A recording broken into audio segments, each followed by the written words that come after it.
আসসালামু আলাইকুম। তোমাদের মধ্যে এমডি সায়াম সহ কয়েকজন আমাকে বারবার বলতেছে, ভাই একটা ভিডিও আপলোড করেন, ফিজিক্সটা কীভাবে পড়লে একটু ভালোভাবে শেখা যাবে। তাহলে আমি কিন্তু এটা অনেক কঠিন একটা বিষয় যে আসলে কীভাবে বলবো তোমাদের পড়ো, এইভাবে পড়লে তোমরা ফিজিক্স পারবা, বা অনেকে বলবে ফিজিক্সে 100% মার্ক পেয়ে যাবা। তো এটা আসলে অনেক কঠিন বা অনেক বিতর্কিত একটা বিষয়। তাহলে পরবর্তীতে আমি চিন্তা করলাম যে আমি যেইভাবে পড়তাম সেটাই তোমাদের একটু বলি, এক দুজনের যদি কাজে দেয় সেটাই লাভ। হ্যাঁ, আবারও বলে দিই, অনেকে কিন্তু ভিন্নভাবে পড়ে অভ্যস্ত। যে যেই রকম প্রসেস অ্যাপ্লাই করা শিখতে পারো সেটাই বেটার, ওটা চেঞ্জ করার দরকার নাই। তো আমি কীভাবে পড়তাম দেখো, আমি জাস্ট যে চ্যাপ্টারই পড়ি, সেটা ফিজিক্সের প্রথম হোক, সেকেন্ড হোক, থার্ড হোক, ফোর্থ হোক, ডাজন্ট ম্যাটার, আমি প্রথমেই ম্যাথমেটিক্যাল সলিউশনটা করে ফেলতাম। মানে ওই চ্যাপ্টারের গাণিতিক সমস্যাগুলো করতাম শুরুতেই, মানে থিওরি দেখতামই না, কিচ্ছু পড়তাম না, ডাইরেক্ট অঙ্ক। তাহলে অঙ্ক করার সময় কি, শুরুতে যেমন কি কি সূত্র আছে একটা চ্যাপ্টার, ওই সূত্রগুলো একটু দেখে নিতাম, চোখ বলে নিতাম। যেমন গতির ক্ষেত্রে v equal to you plus at, s equal to UT plus half at square, এরকম কয়েকটা সূত্র চোখ ভোলায় নিতাম। ভোলায় নিয়ে আমি কী করতাম, অঙ্ক শুরু করতাম এবং সূত্রগুলো দেখতাম, এই ভি মানে কি, ইউ মানে কি, এ মানে কি, টি মানে কি। তো তোমাদের জন্য একটা সুবিধা, কিন্তু আমি কিন্তু প্রত্যেকটা চ্যাপ্টারের অলমোস্ট দুই একটা বাদে গাণিতিক সমস্যাগুলি কিন্তু আপলোড করে দিছি, এবং কিন্তু শুরুতে কিন্তু আমি এই যে থিওরির কনসেপ্টটা দিয়ে দিই যে সূত্রগুলো কী কী। তাহলে তোমরা চোখ বন্ধ করে আমার চ্যানেলের প্রথমে গাণিতিক সমস্যাগুলো করে ফেলবা। গাণিতিক সমস্যাগুলো প্রথমবার ধুমায় করবা। আমি দুইবার লিখছি, প্রথমবার কিচ্ছু বোঝার দরকার নেই, প্রথমবার জাস্ট করে যাও। এটা আচ্ছা, এই সূত্র ব্যবহার করতেছে, আচ্ছা করুক, আমি করে যাই। সবগুলো একদম ফার্স্ট টু লাস্ট করবা। করার পরে পরের বার, সেকেন্ডবার করার সময় চিন্তা করে করে করবা। দেখবা যে প্রথমবার অনেক জিনিস কিচ্ছু বুঝো নাই, সেকেন্ডবার কিছুটা বুঝতেছ। সেকেন্ডবার একটু চিন্তা করবা, যদি না বুঝো আমি তো ওইখানে সবই বলে দিচ্ছি, চিন্তা করবা কি বলতেছি, কেন বলতেছি।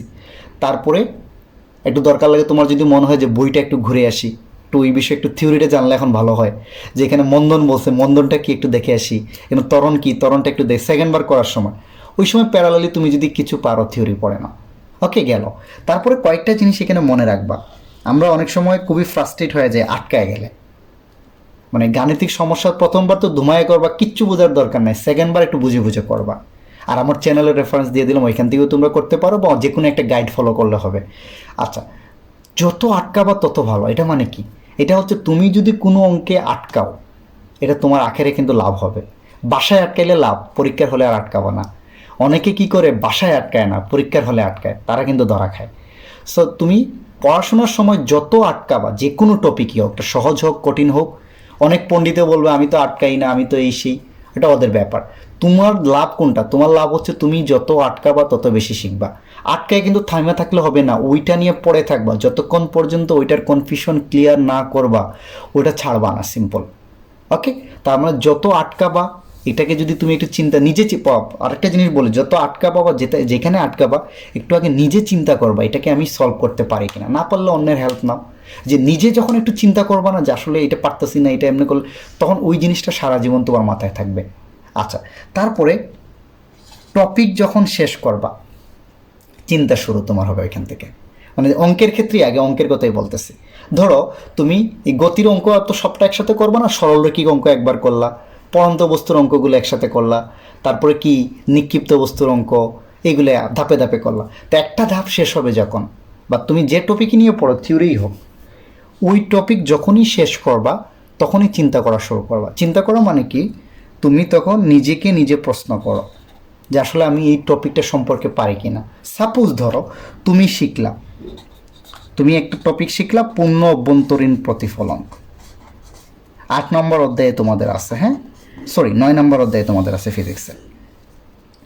তাইলে তুমি যখন পূর্ণ অভ্যন্তরীণ প্রতিফলন টপিকটা শিখলা, তুমি তখন বইটা বন্ধ করে নিজেই নিজেকে চিন্তা করো, আসলে পূর্ণ অভ্যন্তরীণ, নিজেই নিজেকে প্রশ্ন করো বারবার যে পূর্ণ অভ্যন্তরীণ প্রতিফলন তো শিখলাম, এটা কি, এটা কি মানে এটা কেন প্রতিফলন বলি না, কেন প্রতিসরণ বলি না, কেন প্রতিফলন বা শোষণ বলি না, কেন এটাকে পূর্ণ অভ্যন্তরীণ প্রতিফলন বলি, তাই না?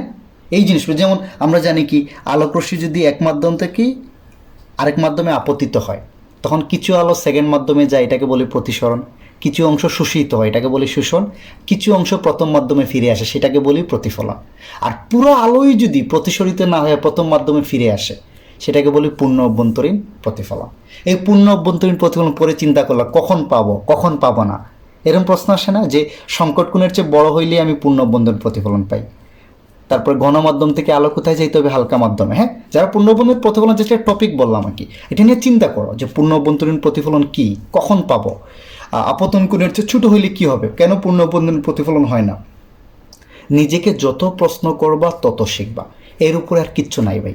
তাহলে গেল 1 নাম্বার, গাণিতিক সমস্যা পড়বা, প্রথমবার চোখ বন্ধ করে সব পড়ে ফেলবা, হালকা সূত্রগুলো দেখলা, সূত্রগুলো কে কি বলছে, সূত্রগুলোর কোনটার কোন একক, এগুলো দেখে শেষ করে ফেললা।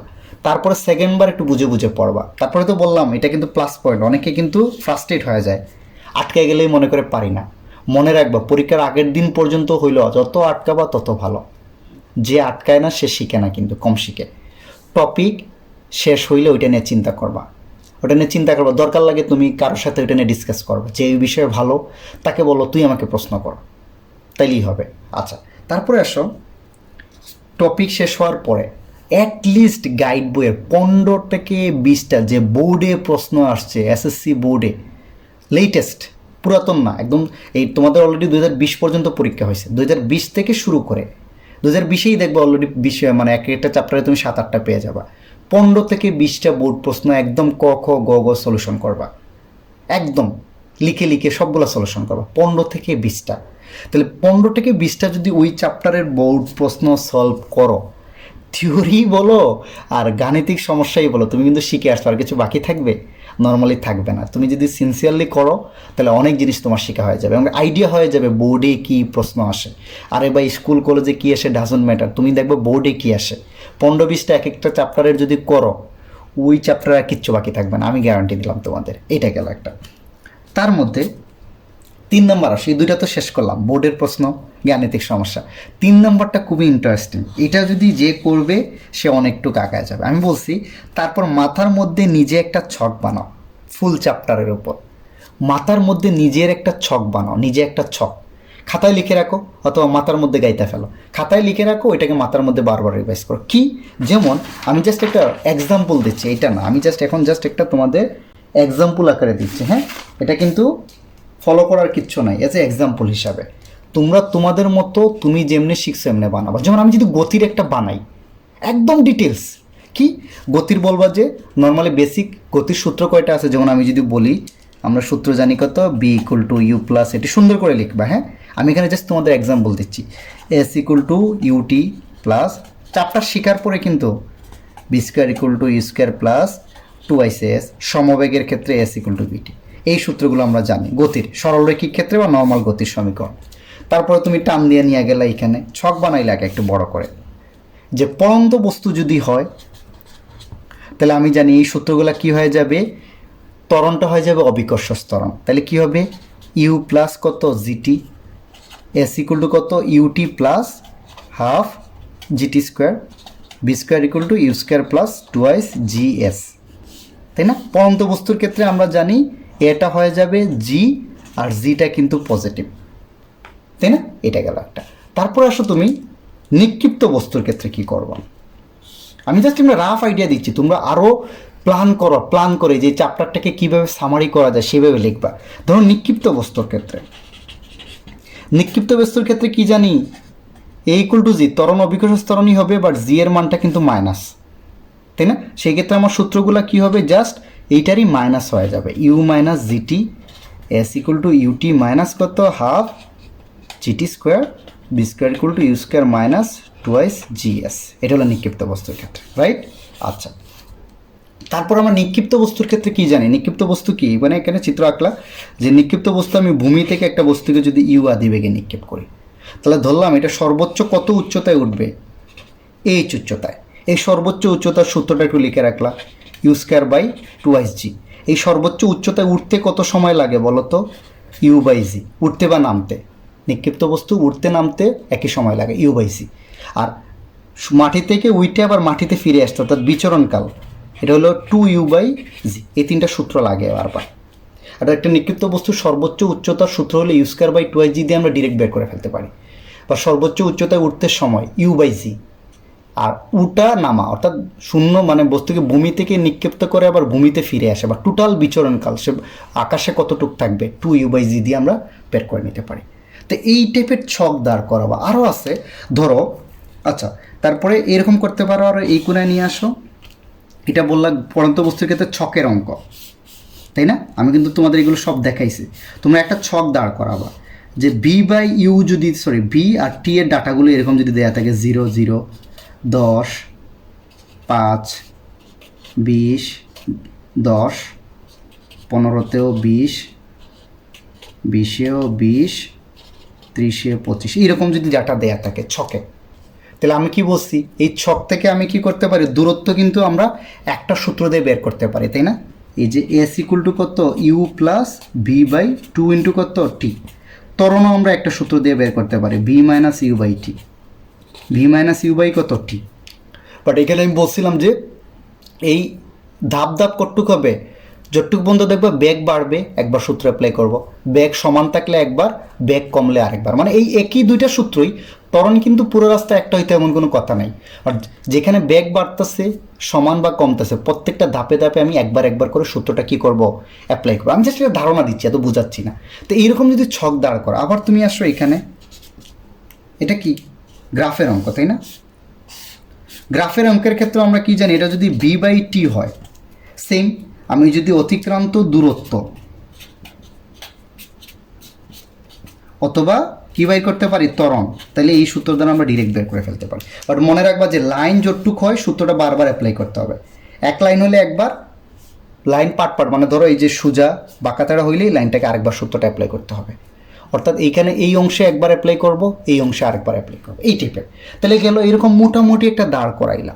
দাঁড় করানোর পরে তুমি দেখবা ওই যে সৃজনশীল করতে যাওয়ার সময় আরও অনেক টপিক মাথার মধ্যে আসবে।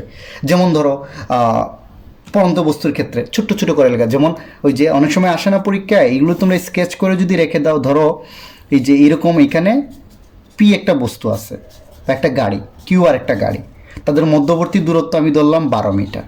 এখন বললো যে দুইজনই গতিশীল, তাই না? পি কিউকে ধরতে পারবে কিনা, তাহলে আমরা কি জানি পি এর অতিক্রান্ত দূরত্বটা হবে কিউ এর দূরত্বের চেয়ে অবশ্যই 12 মিটার বেশি হইতে হবে, তাই না? কিউ ধরো এস দূরত্ব অতিক্রম করে এখানে আসছে S1, তাহলে S1 প্লাস 12 এই টোটাল দূরত্বটা কাকে অতিক্রম করতে হবে, পিকে। তাহলে পি এর অতিক্রান্ত দূরত্বটা যদি আমি এস ধরি, তাহলে হবে এস সমান কত S1 প্লাস 12। এই টাইপের ছোটো ছোটো জিনিস লিখে রাখবা চিত্রে করে, ফ্রি স্কেচ করে। বাঘ হরিণকে ধরতে পারবে না, সেই ক্ষেত্রে কোন সূত্রটা অ্যাপ্লাই করবো বা কনসেপ্টটা কী। তারপরে আসো এখানে নিক্ষিপ্ত বস্তুর ক্ষেত্রে, একটা বস্তু ভূমি থেকে নিক্ষেপ করছি, তাই না? তাহলে বলছে যে কদম আলী বা মদন এখান থেকে দৌড় আরম্ভ করছে, এই বলটাকে ধরতে পারবে কিনা। তাহলে দেখো যে মদনের এইখান থেকে এখানে আসতে কত সময় লাগে, আর বলটা কত সময় আকাশে ছিল, ওই যে বিচরণকাল দিয়েই আমরা কিন্তু বের করে ফেলতে পারি। এটা সময় মানে এটা টোটাল আকাশে থাকার সময়, মানে মাটিতে পড়ার আগ মুহূর্ত পর্যন্ত টোটাল কত সময় সে উপরে ছিল। তাহলে এই টি এর আগে তাকে কি করতে হবে, এই বলের নিচে এসে পৌঁছাইতে হবে, তাহলে সে বলটাকে কি করতে পারবে, ধরতে পারবে। এরকম ওভারঅল একটা ছক দাঁড় করাবা। এইরকম গতিতে তো একটু বেশি করার পরে এরকম ছোটো ছোটো টপিক এই পেজেই রাখতে এমন কোনো কথা নেই, 2-3 পেজ মিলিয়ে রাখো। এরকম একটা ছক দাঁড় করাবা, মানে ছকটাকে মাথার মধ্যে বারবার প্র্যাকটিস করবা যে এটা থাকলে এইটা, এটা থাকলে এইটা। এটা মানে ফিজিক্স জিনিসটা কি তোমাদের সৃজনশীল অনেক ক্রিটিক্যাল আসে রে ভাই। সো এইভাবে যদি বারবার প্র্যাকটিস করে চিন্তা না করো, মাই গুডনেস সবাই আটকাবা। ওকে, সবাই আটকাবো এটা বলা উচিত না, তোমাদের মধ্যে আমাদের চেয়ে অনেক ভালো ভালো ব্রেন স্টুডেন্ট আছে, আমি জানি।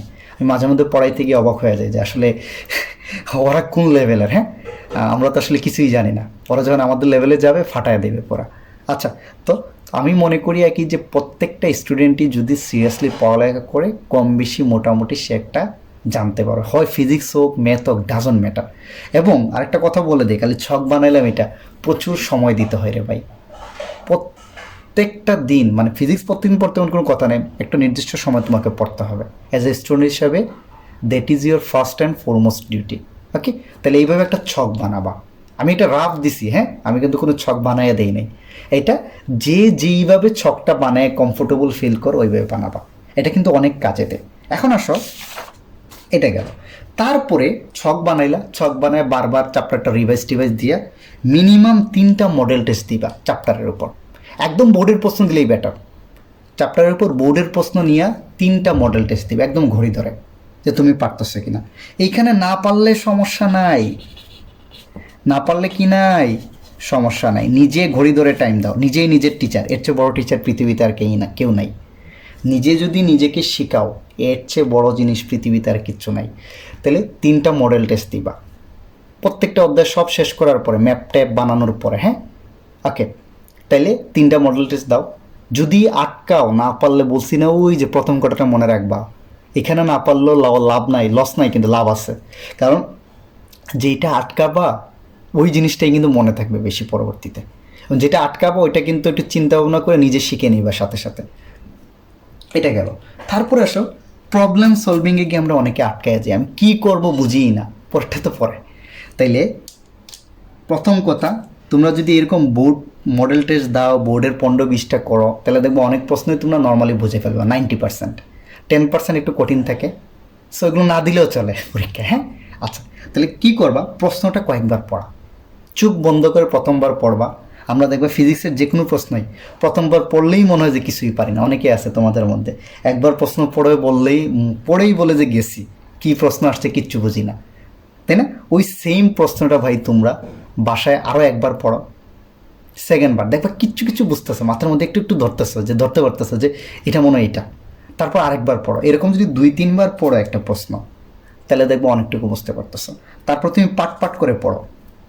প্রশ্নটা বারবার পড়া মানে কি, একবার পড়ে যদি না পারো কিছুই বুঝবে। নর্মালি প্রথমবার পড়লে আমরাও অনেক কিছু বুঝি না, ওই প্রশ্নটা 1-2বার পড়লেই দেখবে কিছুটা তুমি ধরতে পারতেছো। তারপরে লাইন বাই লাইন পড়া, প্রথম পার্টে কী বুঝাইছে, সেকেন্ড পার্টে কী বুঝাইছে, এটা কয়েকবার প্রশ্ন পড়লে পাট করে আরেকবার পড়ো, দেখবো অনেক কিছুই বুঝতে পারছি। তারপরে যেটা বের করতে বলছে ঘ নাম্বারের প্রশ্নে, মেইনলি যেটা বের করতে বলছে ঘ নাম্বারের প্রশ্ন খুব ইজি, জাস্ট ওইটা সূত্র লিখে ফেলো। ধরো গতিশক্তি বের করতে বলছে, গতিশক্তি সূত্র ধাম করে খাতায় লিখে ফেলো, তাই না? তাইলে দেখো যেখানে গতিশক্তি বের করতে বলছে, বস্তুর ভর তো ফিক্সড, বস্তুর ভর দেয়া আছে কিনা, ওই পয়েন্টে ব্যাগ দেয়া আছে কিনা, সূত্র যদি জানা বাদ বাকি তো সূত্রই বলে দিবে আমি কি করব। ওই পয়েন্টে বস্তুর ভর দেয়া আছে কিনা, না দেয়া থাকলে অন্য কোনোভাবে বের করা যায় কিনা, ওজন দেয়া থাকলে যেমন 9.8 দ্বারা ভাগ করলে ভরে চলে দিতে পারো, তো এরকম ভর দেয়া আছে কিনা। তোমার যেহেতু এটা বাইর করতে বলছে, অবশ্যই কোথাও না কোথাও দেয়া আছে, চিন্তা করো এমটা কীভাবে বাইর করবা, ব্যাগটা দেয়া আছে কিনা ওই পয়েন্টে। গতিশক্তি কি যে মুহূর্তে বাইর করবো ওই মুহূর্তের বেগই তো এটা, তাই না? তো ওই ব্যাগটা না দেয়া থাকলে তুমি ওই যে গতির সূত্র ব্যবহার করে ব্যাগটা বাইর করতে হবে। তো এটা তাহলে সূত্র লিখে ফেললেই সূত্রই আমাকে বলে দিবে কি করব।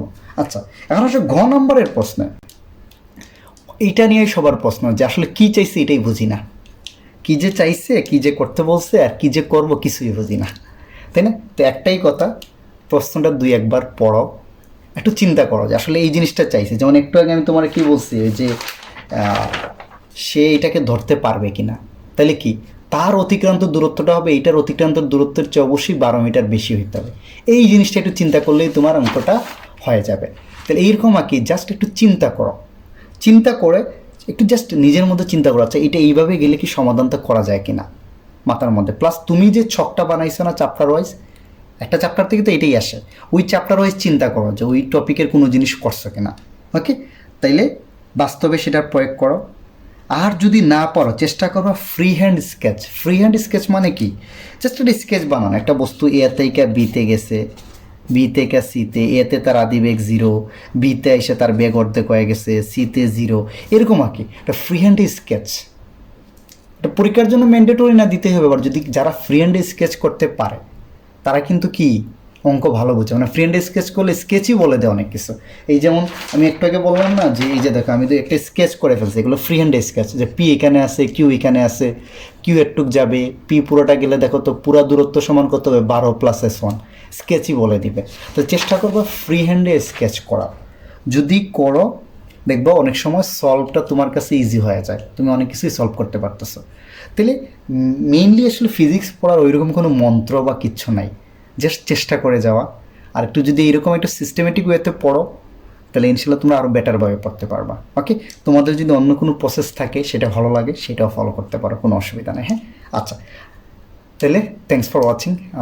অনেক আজের কথাবার্তা বললাম, ভালো না লাগলে বিরক্ত হয় না। হ্যাঁ, থ্যাংকস ফর ওয়াচিং।